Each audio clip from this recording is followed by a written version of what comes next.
Today we're going to be going over the CEO finals for Street Fighter 6. Punk the God versus DCQ.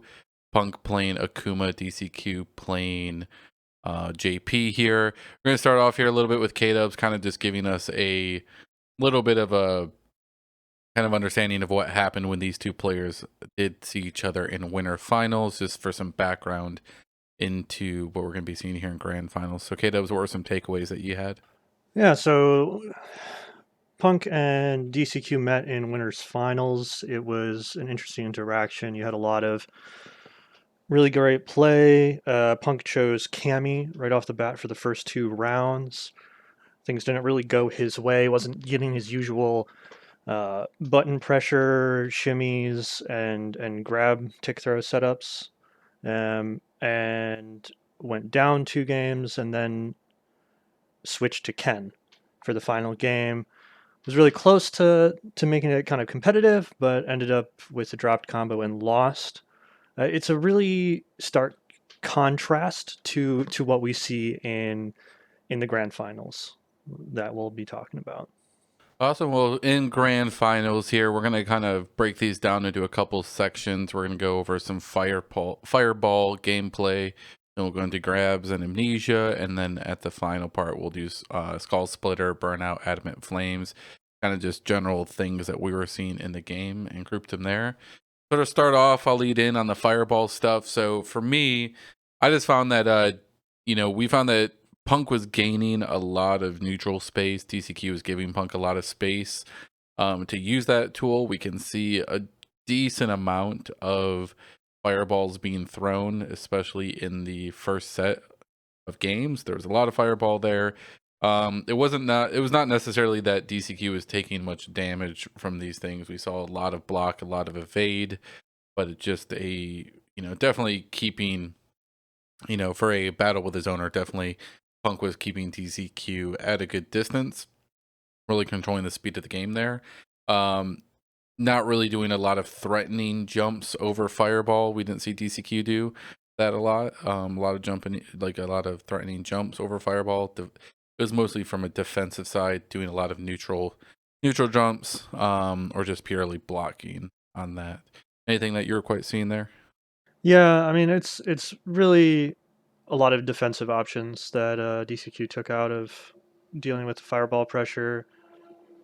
Uh, Nothing really huge in payout. You know, a lot of neutral jump, a lot of parry, projectile trades, and opting not much for jumping forward to pressure that damage potential.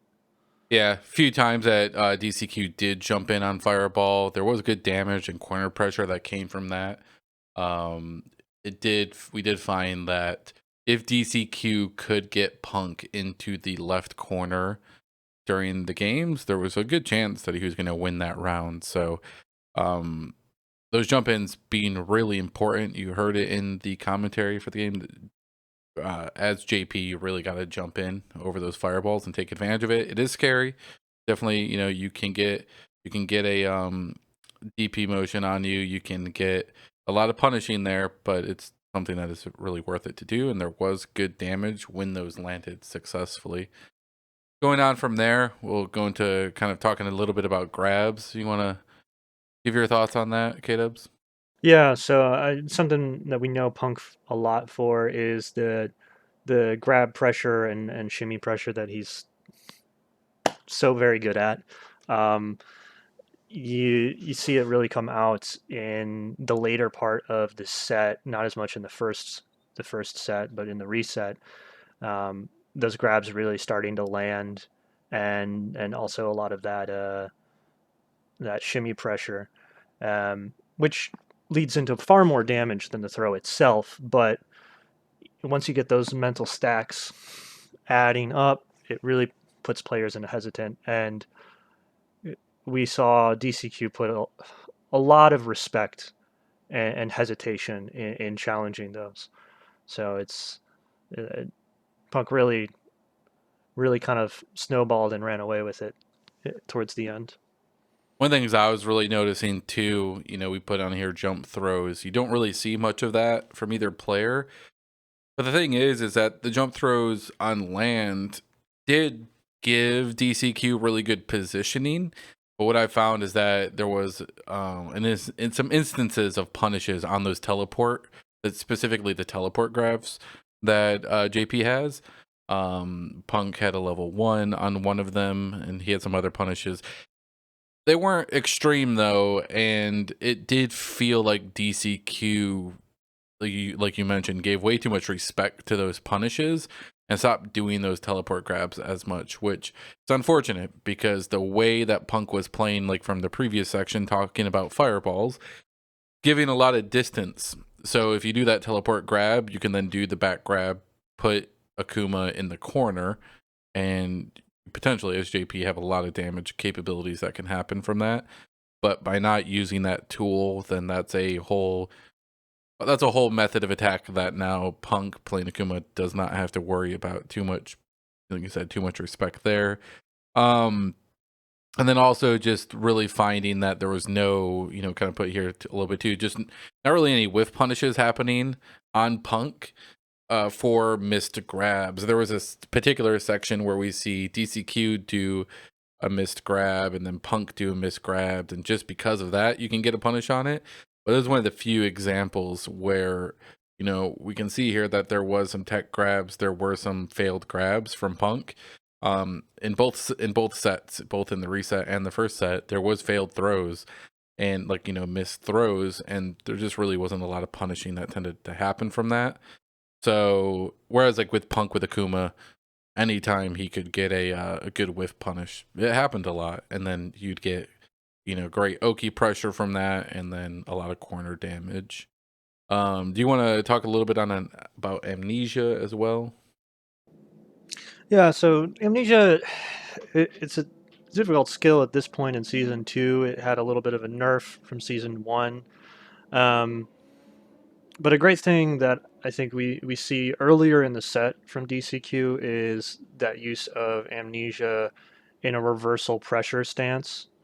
Really, most people aren't expecting you to Amnesia in those situations in frame traps. So you can get away with it a little bit more. But if that does get baited out, that's a full punish counter. Akuma does a lot of damage, has really great punish counter options from neutral that, forward heavy punch, neutral heavy punch, even forward heavy kick. All great buttons that lead into good damage. And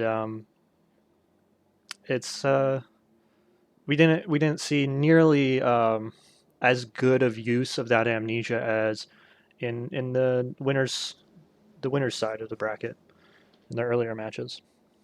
Yeah, absolutely. And yeah, like you said, when you do Amnesia from a offensive position, then you control so much of the situation.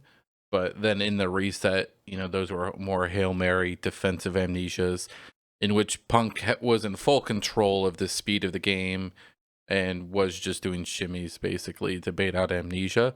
So just giving up on Amnesia as an offensive tool and doing it as like your Hail Mary defensive tool can really get big punishes on there. We'll lead now into like kind of talking about some stuff with Skull Splitter, Burnout, and Adamant Flame. They all really well go together. So for Skull Splitter, what I was finding is that this was an attack, just such a strong option for Akuma, especially in this corner pressure that Punk was really getting to roll, especially in reset, really getting to roll. Every time Skull Splitter hits, it was going to lead to a significant amount of damage. Every single time that Skull Splitter hit, it led to damage.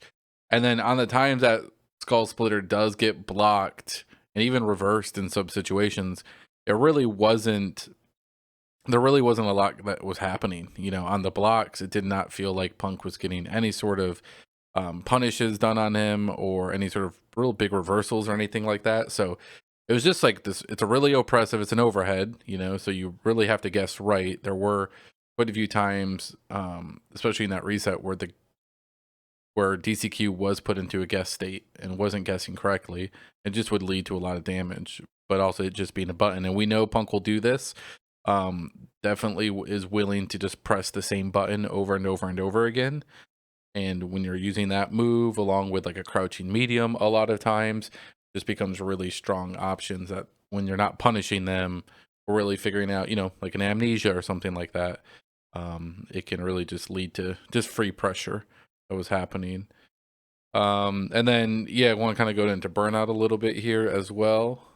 Yeah, so didn't see too much burnout in this set. Both players are fairly conservative in their meter spending. Um, Most of the time, you'll see it during a kill combo for the round. There are a few times where we saw burnout happen where the damage was misread and your opponent was left with like a sliver of health. Punk had that happen in a combo, but didn't really see that come into play as those rounds were generally picked up fairly quickly. Um, some of this might have to do with season two scaling and just not being used to that, but um, relatively like safe and clean play from both of these players. Yeah, definitely. I mean, don't feel like I see a lot of JPs going to burnout regardless. And I think um, Punk was not playing the most sophisticated Akuma out there. It was a very bullish Akuma.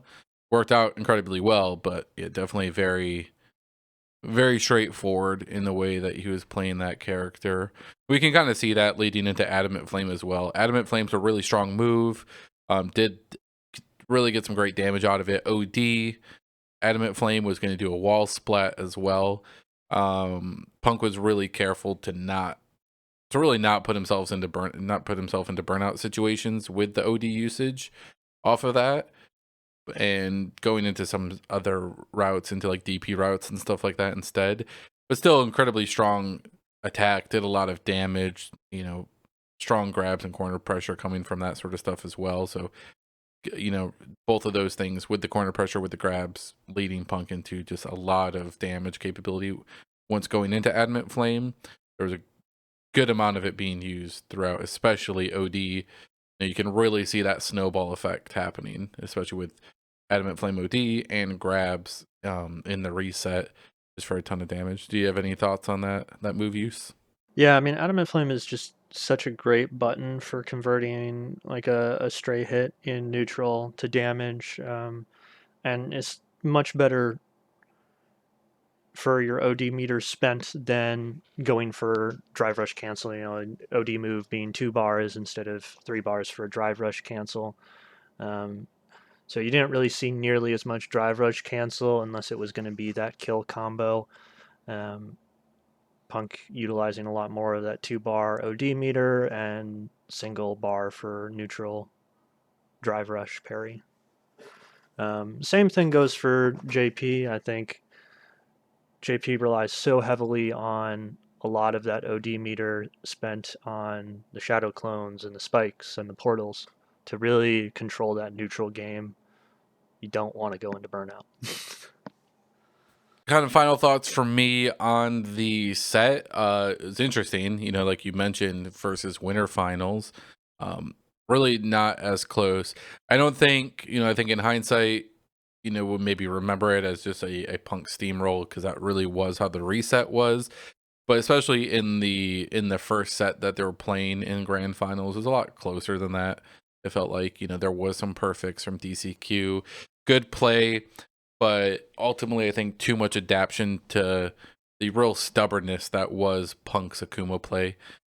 Just adapting to, or respecting that way too much, and handing over a lot of the tempo of the game to Punk. Punk really got to dictate that throughout this. Did you have any last kind of parting thoughts here on the grand finals?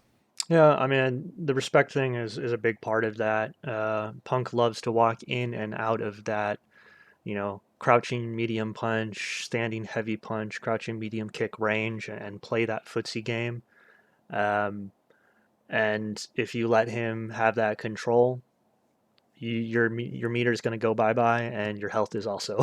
So um, sometimes it comes down to taking those big risks and knowing when to do it. And I think it was DCQ having a little hesitation and making the wrong choices at the wrong time. Well, y'all, that will be all for us here today on this grand finals from CEO Street Fighter 6. Make sure to like and subscribe. If you have any comments, thoughts, or other sort of stats you would like to see tracked in the future, let us know. Always willing to look at that stuff. And we will see you on the next one. And appreciate it. See ya.